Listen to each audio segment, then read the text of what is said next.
الرجيم بسم الله الرحمن الرحيم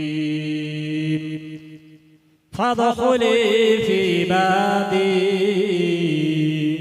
وادخلي جنتي صدق الله العظيم وصدق رسوله الأمين المتين المحين النبي الكريم ونحن على ذلك لمن الشاهدين والشاكرين والحمد لله رب العالمين। সমস্ত তারিফ গুণগান গুণকীর্তন গুণভাজন একমাত্র সেই মহান রব্বুল আলামিনের জন্য, যে মহান রব্বুল আলামিন এত বড় পৃথিবীটাকে সুন্দর করে সাজিয়ে দিয়েছেন। যে রব্বুল আলামিন আজকে আপনাকে আমাকে ভালোবেসে দুনিয়ার বুকে পয়দা করে দুনিয়ার বুকে আল্লাহ পাক আমাদেরকে পাঠিয়ে দিয়েছে। তারপরে পরেই আপনার নবী আমার নবী সারা বিশ্বের নবী যে নবী মুহাম্মদ রাসূলুল্লাহ সাল্লাল্লাহু তাআলা আলাইহি ওয়াসাল্লামের প্রতি দরুদ ও সালাম অর্পিত হোক, বর্ষিত হোক। সকলে উচ্চ স্বরে ভক্তি ভরে এক বাক্যে পড়ি আল্লাহুম্মা আমিন। তো যাই হোক বাবা, আমি আপনাদের সম্মুখে পবিত্র কোরআন থেকে আয়াতে কারিমা তুলে ধরেছি। আল্লাহর পবিত্র কোরআন বলেন ফাদখুলি ফি ইবাদি ওয়াদখুলি জান্নাতি। আল্লাহ পাক বলেন যে তোমরা আমার ইবাদত করো, তোমাদের জন্য আমি একটা সারা পৃথিবীর সমান একটা জান্নাত নির্ধারিত করে রেখে দিয়েছি। তো নামাজ জান্নাত পেতে গেলে আমাদেরকে কি করতে হবে? নামাজ পড়তে হবে, রোজা পড়তে হবে। তাছাড়া জান্নাত তো মুখে বললেই তো পাওয়া যায় না। কাউরি যদি খেতে যায়, খেতে কাম করতে যায়, তা আমরা সেটা বিশ্বাস করে নি যে ওই ব্যক্তির খেতে কাজে গেলে পরে ওই ব্যক্তি আমাকে টাকা দেবে। কিন্তু মানুষ এমনই নিকৃষ্ট মানুষ যে আল্লাহর প্রতি এটা বিশ্বাস নাই যে আল্লাহর ঘরে যদি ইবাদত করে আসি তা আল্লাহ আমাকে দয়ার জান্নাত দান করবে। মানুষের এটা বিশ্বাস হয় না। কিন্তু মানুষকে যদি সৎ পথে নিয়ে আসার চেষ্টা করি তা মানুষ কিন্তু ভুল পথে যাওয়ার পথে আপনার যাওয়ার চেষ্টা করবে, কিন্তু সঠিক পথটা ধরবে না। মানুষকে যদি জিজ্ঞাসা করি যে বাবা আপনি ওইখানে ওই রাস্তাতে যাবেন না, ওই রাস্তাটা কাদা আছে, ওই রাস্তাটায় যাবেন না, আপনি পাকা রাস্তা দিয়ে আসেন। কিন্তু মানুষ যেটা বিপদে পড়বে সেই কাদা রাস্তা দিয়ে যাবে, কিন্তু পাকা রাস্তায় হাঁটবে না। আপনারা দেখেন, যাচাই করে দেখেন পৃথিবীর মানুষ কয়জন ভালো পথে হাঁটছে আর কয়জন খারাপ রাস্তায় হাঁটছে। তো দেখেন, যিনারা নামাজি হয়, দিনদার পরিষ্কার হয়, যিনারা আল্লাহর নৈকট্য লাভ করেছেন, তিনারাই হয়েছেন জান্নাতি। তো আমরা নামাজ পড়ি, লোক দেখানি নামাজ পড়ি, কিন্তু নামাজ আমরা সঠিকভাবে পড়ি না। ফজর পড়ি তো জোহর পড়ি না, জোহর পড়ি তো আসর পড়ি না, আসর পড়ি তো মাগরিব পড়ি না, মাগরিব পড়ি তো ইশা পড়ি না। এরকম করে আমাদের সময়গুলা কেটে যায়, বেকার হয়ে যায়। কিন্তু নামাজ এমনই ভাবে পড়তে হবে যে আল্লাহর অন্তরে ভয়টাকে রাখতে হবে, তবেই কিনা আল্লাহকে পাওয়া যাবে। আর আল্লাহ পাক যদি আমাদেরকে যদি দয়ার জান্নাতটা দান করেন তাহলে আমাদের জীবনটা বড় সৌভাগ্য হয়ে যাবে। তো একজন আমার নবী মুস্তাফার গরীব সাহাবী, নাম তার হচ্ছে আব্দুল্লাহ আনসারী। খুবই গরীব বেচারা, ঘরের মধ্যে একটাই কাপড় ছিল।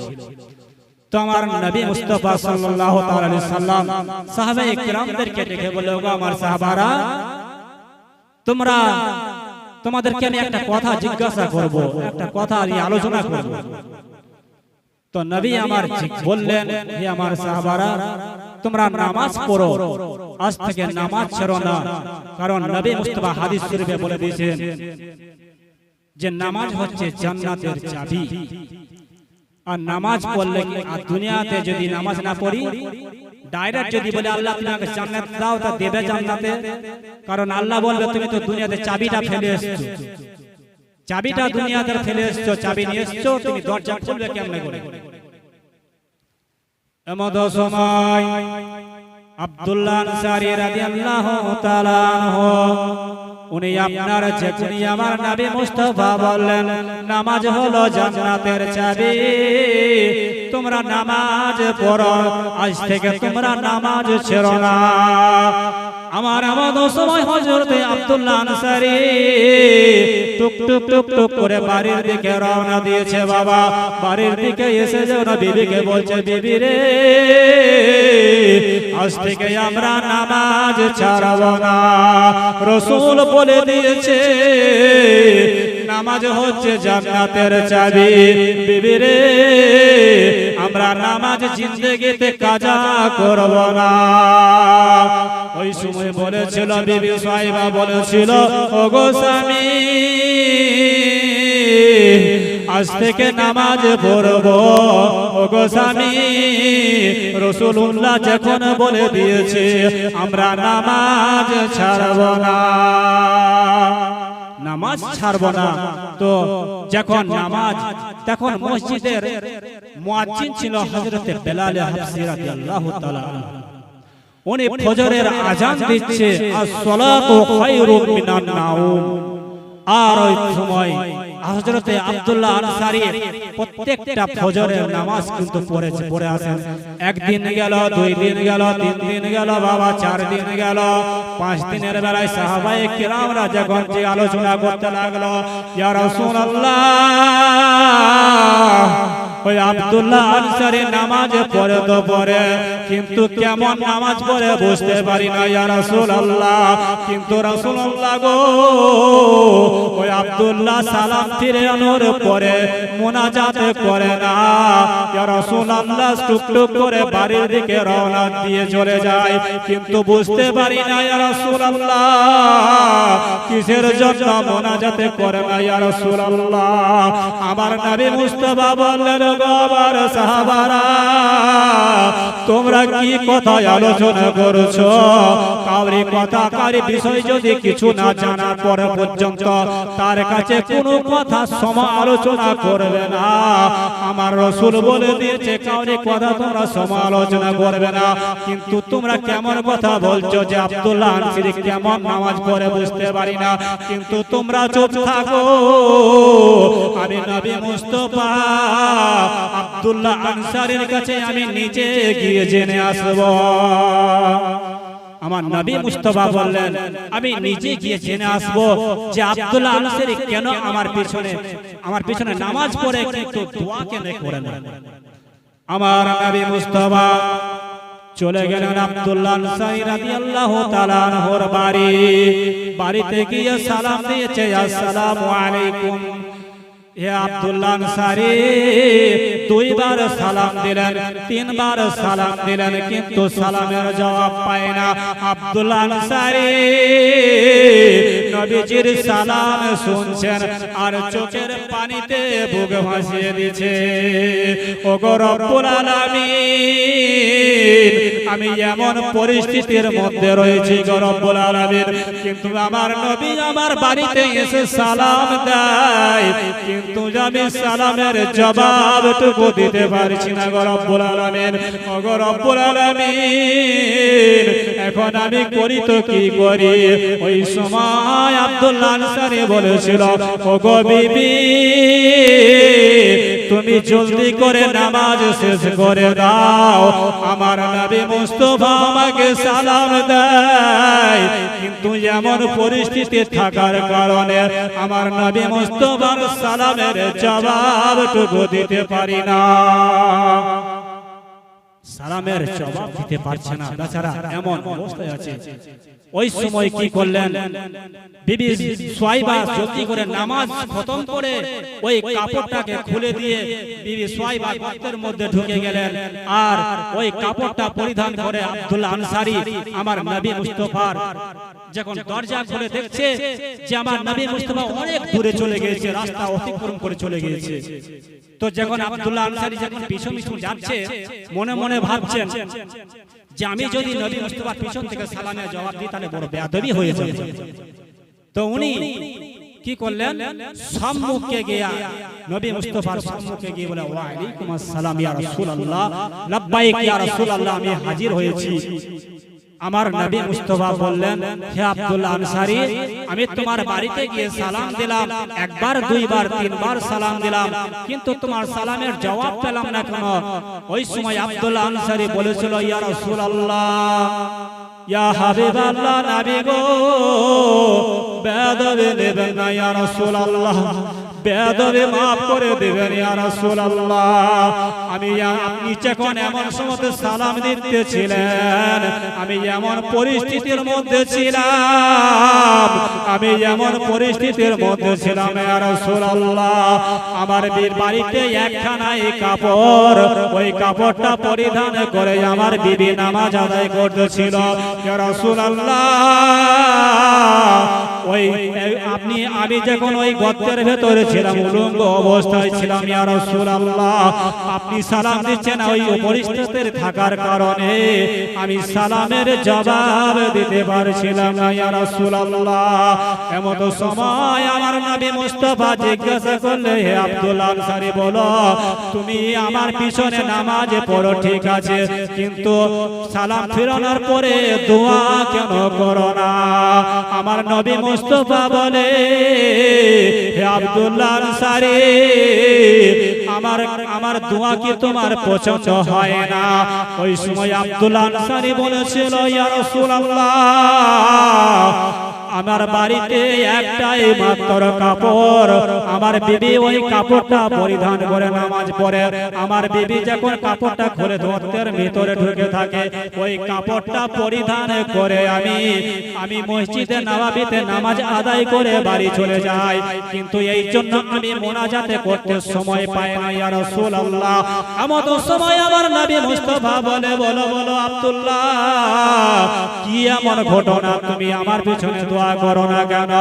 ওই সময় আব্দুল্লাহ আনসারী বলেছিল, ইয়া রাসূলুল্লাহ, আমি ফজরের যখন নামাজ পড়তে যাই, আমি যদি দোয়া করতে যাই ইয়া রাসূলুল্লাহ, সকাল হয়ে যাবে আর আমার বিবির ফজরের নামাজটা কাজা হয়ে যাবে। আব্দুল্লাহ আনসারী বলছে যে আমি যদি দোয়া করতে যাই ইয়া রাসূলুল্লাহ, তাহলে আমার বিবির নামাজটা কাজা হয়ে যাবে। আজকে দেখুন, আমাদের বাড়ির অনেক মা বোনেরা আছে, তাদেরকে যদি বলি যে ওগো আমার মা বোনেরা, তোমরা কয় ওয়াক্ত নামাজ পড়ো? বলে, জোহর পড়ি তো আসর পড়ি না, আর যদি আসর যদি শীঘ্র জলদি পড়ি তাহলে সিরিয়ালটা কাজা হয়ে যাবে। সিরিয়াল দেখা কাজা হবে না, কিন্তু আল্লাহর নামাজ পড়া কাজা হয়ে যাবে। অনেকে দেখেন ফেসবুক চালাচ্ছে, ভালো অন্য অন্য খারাপ ন্যাংটা ছবি দেখছে, অন্য অন্য নিকৃষ্ট ফটো দেখছে, কিন্তু যে মোবাইলের মধ্যে যে আল্লাহর পবিত্র কোরআনের আয়াতটা কেউ একবার ভুলেও দেখছে না বাবা। যেটা দেখলে সওয়াব আছে, যেটা পড়লে সওয়াব আছে, যেটাকে শুনলেও সওয়াব আছে, সেটা করেন তবে তো। আর আপনি যেটা দেখছেন, তাহলে কেন আল্লাহ আপনাকে জাহান্নামে দিবে না? আপনারা দেখছি নিজে নিজে জাহান্নামে যাওয়ার রাস্তা তৈরি করে নিচ্ছে, কিন্তু জান্নাতে যাওয়ার রাস্তা কেউ আজ পর্যন্ত তৈরি করেনি বাবা। এমন সময়, ওই সময় আমার আব্দুল্লাহ আনসারী বলেছিল, ইয়া রাসূলুল্লাহ, ইয়া হাবিবাল্লাহ, আপনি আমার বাড়িতে একটু আসার পরিস্থিতিটা দেখে বুঝতে পারবেন, আপনাকে আমি সব ঘটনা খুলে বলবো ইয়া রাসূলুল্লাহ। আমার নবী মুস্তাফা আব্দুল্লাহ আনসারীর সঙ্গে আপনার চলে গেলেন আব্দুল্লাহ আনসারীর বাড়িতে। আব্দুল্লাহ আনসারী বলে, ইয়া রাসূলুল্লাহ, আমার বাড়িতে একটা গর্ত আছে। আমার নবী মুস্তাফা বলেছিল, আব্দুল্লাহ আনসারী, তোমার বাড়িতে যে গর্তটা আছে, ওই গর্তটা কি শরীয়ত সমতুল্য? হযরত আব্দুল্লাহ আনসারী বলেছিল, ইয়া রাসূলুল্লাহ, গর্তটা আপনি একটু দেখেন। আমার নবী মুস্তাফা মুখ বাড়িয়ে গেলেন যে গর্তর মধ্যে মহিলা আছে না পুরুষ আছে কিছু বোঝা যায় না। আমার নবী মুস্তাফা সাল্লাল্লাহু তাআলা আলাইহি ওয়াসাল্লাম বললেন আব্দুল্লাহ আনসারী, সবই ঠিক আছে, কিন্তু বলো আব্দুল্লাহ আনসারী, তুমি আমার পিছনে নামাজ পড়ো আমার খুব বড় ভালো লাগে। কিন্তু আমার আব্দুল্লাহ আনসারী বলে, ইয়া রাসূলুল্লাহ, ইয়া হাবিবাল্লাহ, নবী গো, আপনি যেদিন থেকে বলেছেন নামাজ হচ্ছে জান্নাতের চাবি, সেদিন থেকে এক ওয়াক্ত নামাজ কাজা করি না। আমার নবী মুস্তাফা বলে, আব্দুল্লাহ আনসারী রে, আমি তোমাকে সার্টিফিকেট দিয়ে দিলাম, তুমিও জান্নাতি, তোমার বিবিও জান্নাতি। জোরে বলো। তাহলে বোঝা গেল নামাজ পড়লে জান্নাতে যাওয়া যাবে। আমার নবী মুস্তাফা হুকুম করেছেন, আদেশ করেছেন, তোমরা নামাজ পড়ো। নামাজ পড়লে জান্নাতে যাওয়া যাবে, কিন্তু নামাজ যদি না পড়ি বাবা, তাহলে কোথায় ঠিকানা হবে? জাহান্নামে ঠিকানা হবে। তার জন্য বাবা বলি, বাবা আমরা আল্লাহর ভয়টাকে অন্তরে রাখবো, আমরা সঠিক পথটা বেছে নিব। কিন্তু সঠিক পথে যদি না চলি বাবা, তাহলে আমাদের জীবনটাই বরবাদ হয়ে যাবে। এমন সময় আমার দয়ার নবী মায়ার নবী মুস্তাফা সাল্লাল্লাহু তাআলা আলাইহি ওয়াসাল্লাম যখন আপনার চলে গেলেন রাস্তা দিয়ে মদিনার মসজিদে ওইদিকে হাঁটতে যাচ্ছে, আর দেখছে রাস্তার ধারে দুটি ছেলে গাছের নিচে বাঁধা আছে। আমার ওই নবী মুস্তাফা যখন বাচ্চা দুটোকে জিজ্ঞাসা করেছিল, যে বাচ্চারা বলো বলো তোমরা গাছের নিচে বাঁধা কেন? ওই বাচ্চারা বলেছিল, ইয়া রাসূলুল্লাহ, ইয়া হাবিবাল্লাহ, নবী গো, কত মানুষ এই রাস্তা দিয়ে আসা যাওয়া করে, কিন্তু কেউ জিজ্ঞাসা করে না গো নবী, আপনি জিজ্ঞাসা করছেন, আপনিও চলে যান। আমার দয়ার নবী মায়ার নবী মুস্তাফা বলে, বলো বলো বাচ্চারা, বলো কিসের জন্য গাছের নিচে বাঁধা আছো? আর তোমার আব্বাকে, তোমার আব্বার নামটা বলো। আমার ওই বাচ্চা দুটো বলেছিল, ইয়া রাসূলুল্লাহ, ইয়া হাবিবাল্লাহ, আমরা ইহুদির বাড়ির সামনে যে খেজুর গাছটা ছিল, ওই খেজুর গাছে পাখি খোকো খেজুরগুলো জমিনে পড়তো বাবা, ওই খেজুর দুটো কুড়িয়ে খেয়েছিল দুই ভাই। কিন্তু এমন সময় ওই খেজুর খাওয়া পুরনো খেজুর খাওয়ার জন্য ওই সমাতে ইহুদি দেখতে পেয়ে, হুজুর গো, আমাদেরকে দুই ভাইকে খেজুর গাছে বেঁধে রেখেছে। ইয়া রাসূলুল্লাহ, বলো বলো আমার নবী মুস্তাফা বললে, বলো বলো তোমার পিতার নামটা কি? আমার ওই বাচ্চা দুটো বলেছিল, ইয়া রাসূলুল্লাহ, ইয়া হাবিবাল্লাহ, নবী গো, আপনার পিছনে যে ব্যক্তি, যে মানুষটা দাঁড়িয়ে আছে, উনি হলেন আমার জন্মদাতা পিতা। আমার নবী মুস্তাফা জিজ্ঞাসা করলেন, বলো বলো আব্দুল আনসারী, তোমার বাচ্চা দুটোর এইরকম অবস্থা কেন? ওই সময়তে বলেছিল, ইয়া রাসূলুল্লাহ, ইয়া হাবিবাল্লাহ, যেদিন থেকে নামাজে ধরেছি ইয়া রাসূলুল্লাহ, বাড়িতে কোনোদিন রান্না হতো না, উনানে হাঁড়ি চাপতো না, ভাত তরকারি কিছুই রান্না হতো না। তার জন্য আমার বাচ্চা দুটো খিদের জ্বালাতে বাইরে বেরিয়ে গিয়েছে। ইয়া রাসূলুল্লাহ, কত খুঁজেছি, কিন্তু আমার বাচ্চা দুটোকে কখনোই খুঁজে পাইনি।